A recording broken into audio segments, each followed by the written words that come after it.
Assalamualaikum warahmatullahi wabarakatuh. Shalom. Om Swastiastu, Namo Buddhaya, salam kebajikan. Selamat pagi teman-teman, bagaimana kabarnya pada pagi hari ini? Sehat? Sebelumnya saya akan memperkenalkan diri. Perkenalkan, nama saya Mailinda Hendra Putri. Dan di sini saya bersama beberapa rekan-rekan saya. Kami dari Stikes Wirausaha Yogyakarta, mahasiswa S1 Ilmu Keperawatan. Nah, di sini kami akan menyampaikan tentang penyakit ginjal pada usia dewasa. Pastinya teman-teman sekalian sudah nggak asing lagi dengan apa itu penyakit ginjal. Pasti udah sering mendengarkan apa itu penyakit ginjal. Jadi di sini kami akan lebih menjelaskan lagi secara rinci. Untuk mempersingkat waktu, saya akan mempersilahkan teman-teman saya untuk memperkenalkan dirinya sebelumnya pastinya ya, karena kata orang tak kenal maka tak sayang. Lalu dilanjut dengan menyampaikan materinya. Perkenalkan, nama saya Niputu Ima Aprilia, saya sebagai pemateri yang pertama. Perkenalkan, nama saya Novlan. Saya mahasiswa dari Stikes Wirausaha. Di sini saya bertugas sebagai pemateri kedua. Perkenalkan, nama saya Maya Priti, saya mahasiswa dari kampus Stikes Wirausaha. Perkenalkan, nama saya Muhammad Habib Alaika. Saya di sini sebagai pemateri keempat. Perkenalkan, saya Niwayanti Aranila Masyumi, saya sebagai pemateri yang kelima. Perkenalkan, nama saya Muhammad Nur Rahman, saya sebagai pemateri ke-6. Baik, terima kasih atas waktu yang telah diberikan kepada saya.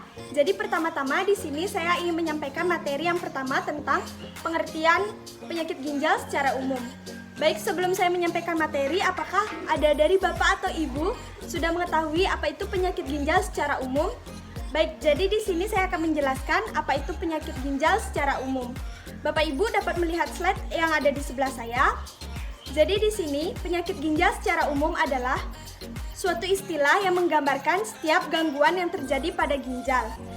Penyakit ginjal tersebut juga mempengaruhi fungsi dari ginjal tersebut dalam membersihkan dan menyaring limbah atau racun yang ada di dalam darah.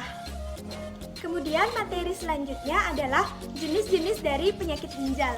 Jadi di sini ada 3 jenis penyakit ginjal yang sering terjadi atau umum terjadi. Yang pertama ada gagal ginjal kronis, yang kedua ada gagal ginjal akut, yang ketiga ada batu ginjal atau nefroliathiasis. Baik, gagal ginjal kronis adalah suatu keadaan atau suatu gangguan pada ginjal yang mengakibatkan ginjal tidak dapat berfungsi secara baik dalam memetabolisme atau menjaga keseimbangan cairan di dalam tubuh manusia. Kemudian yang kedua itu ada gagal ginjal akut. Gagal ginjal akut di sini merupakan suatu kondisi ginjal yang tidak dapat berfungsi secara tiba-tiba yang disebabkan oleh adanya gangguan aliran darah dari tubuh ke dalam ginjal. Kemudian yang ketiga ada nefroliathiasis atau batu ginjal. Jadi di sini batu ginjal adalah suatu keadaan di dalam ginjal yang terdapat satu batu atau lebih yang membentuk kristal yang dapat mempengaruhi fungsi dari ginjal atau menyebabkan kelainan pada saluran kemih. Baik, sekian materi yang saya dapat sampaikan. Materi selanjutnya akan disampaikan oleh teman saya. Di sini saya akan melanjutkan pembahasan dari Mbak Ima. Di sini saya akan menyampaikan tentang gejala dari penyakit ginjal. Secara umum, gejala penyakit ginjal ada beberapa. Yang pertama adalah penurunan volume urin. Jika seorang mengalami penyakit ginjal, volume urinnya akan menurun. Yang kedua, perubahan warna pada urin, termasuk urin keruh atau bercampur darah. Yang ketiga adalah pembengkakan pada tungkai. Dan yang keempat, muncul nyeri pada punggung bagian bawah. Nyeri akan menjalar ke perut bagian bawah atau selangkangan. Yang kelima, ada muncul nyeri saat buang air kecil atau BAK. Jika seorang mengalami penyakit ginjal atau ginjalnya rusak, saat dia ingin buang air kecil atau BAK, dia akan terasa sakit atau nyeri. Yang keenam ada kram keram-keram otot dan kedutan. Yang ketujuh, mual, muntah, dan kehilangan nafsu makan. Dan yang kedelapan, sering merasa lelah dan sesak nafas. Dan yang kesembilan, kulit akan terasa gatal, tapi tidak diketahui pasti penyebab dari gatal tersebut. Yang seterusnya, peningkatan tekanan darah. Dan yang terakhir itu ada anemia. Jika seorang mengalami penyakit ginjal, dia akan mempunyai gejala anemia. Kenapa anemia? Jika ginjal seseorang rusak, ginjal tidak dapat membuat cukup EPO. EPO adalah hormon yang merangsang memproduksi sel darah merah. Jika seseorang mengalami kekurangan sel darah merah dalam tubuh, dia akan mengalami anemia. Baik, terima kasih. Mungkin penyampaian materi dari saya cukup sekian. Baik, di sini saya akan melanjutkan materi teman saya tentang penyebab penyakit ginjal. Ada beberapa faktor yang dapat menyebabkan penyakit ginjal. Yang pertama, menderita penyakit diabetes, hipertensi, penyakit jantung atau penyakit hati. Yang kedua, adanya faktor keturunan. Yang ketiga, ada infeksi saluran kemih. Yang keempat, ada mengalami obesitas.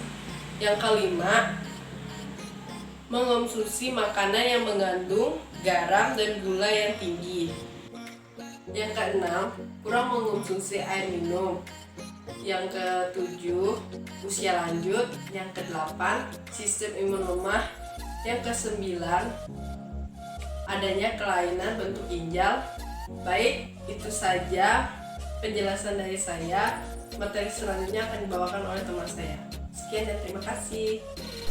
Baik, di sini saya akan melanjutkan materi yang telah disampaikan oleh Mbak Maya.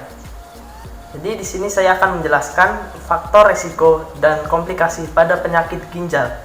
Faktor resiko yang pertama itu adalah faktor sosial. Faktor sosial itu meliputi status ekonomi sosial. Faktor yang kedua itu adalah faktor biomedik. Faktor biomedik itu meliputi diabetes, hipertensi, dan penyakit lainnya. Faktor yang ketiga itu adalah faktor perilaku. Faktor perilaku itu meliputi merokok, meminum alkohol, meminum jamu, dan lainnya. Faktor yang selanjutnya itu faktor usia, jenis kelamin, dan genetik. Selanjutnya, komplikasi pada penyakit ginjal itu yang pertama hipertensi, yang kedua edema paru, yang ketiga kerusakan ginjal permanen, yang keempat kerusakan saraf, yang kelima hiperkalemia, yang keenam penyakit jantung. Saya akan menjelaskan tentang pencegahan penyakit ginjal. Nah, cara yang terbaik untuk mencegah penyakit ginjal yaitu adalah dengan cara menjaga kesehatan ginjal. Adapun beberapa hal yang dapat dilakukan, yaitu yang pertama, memperbanyak mengonsumsi air putih, yaitu sekitar 2 liter atau 8 gelas per hari. Lalu yang kedua, menerapkan pola makan sehat dan bergizi seimbang. Lalu yang ketiga, melakukan kontrol kesehatan berkala, terlebih jika memiliki penyakit diabetes, hipertensi, atau penyakit autoimun. Lalu yang keempat, menghentikan kebiasaan merokok. Lalu yang kelima, membatasi konsumsi alkohol, karena itu juga dapat mempengaruhi sistem organ ginjal kita atau merusak sistem organ ginjal kita jika kita terus-terusan mengonsumsi alkohol. Lalu yang keenam, menjaga berat badan ideal, yaitu dengan cara rutin berolahraga. Baik, saya sudah selesai menyampaikan materi saya dan materi selanjutnya akan dijelaskan oleh rekan saya berikutnya. Terima kasih. pada pengobatan gagal ginjal bertujuan untuk meringankan gejala, mencegah komplikasi, memperlambat perkembangan penyakit, dan mengatasi penyebab. Beberapa pilihan pengobatan diantaranya sudah tertera di sini. Yang ke-1 ada pemberian obat-obatan. Dokter akan memberikan obat sesuai dengan gejala penyebabnya. Yang kedua, perubahan gaya hidup untuk pasien gagal ginjal. Ada 2, yaitu A. Diet rendah yang garam, rendah kalori. Minum dibatasi, tidak boleh makan buah yang banyak mengandung air seperti semangka. Yang B. Aktivitas fisik, tidak boleh beraktivitas yang banyak membuang energi. Yang ketiga ada ureteroskopik introlipsi, yaitu penghancuran batu ginjal. Yang keempat, cuci darah dilakukan pada pasien gagal ginjal kronik yang kerja ginjalnya sudah tidak bisa berfungsi lagi. Jika dari keempat ini tidak berhasil, langkah terakhir dengan cara operasi. Operasi umumnya dipilih bila cara penanganan lain tidak efektif. Baik teman-teman, sekian yang dapat kami sampaikan mengenai penyakit ginjal pada usia dewasa. Semoga apa yang disampaikan rekan-rekan saya pada pagi hari ini dapat berguna dan bermanfaat bagi kita semua. Kami mohon maaf apabila pada sesi kali ini ada melakukan kesalahan tindakan maupun perkataan, karena sejatinya manusia tidak luput daripada kesalahan. Kami mohon undur diri sampai bertemu di sesi-sesi selanjutnya. Assalamualaikum warahmatullahi wabarakatuh. Shalom. Om Santi Santi Om. Namo Buddhaya, salam kebajikan. Selamat pagi.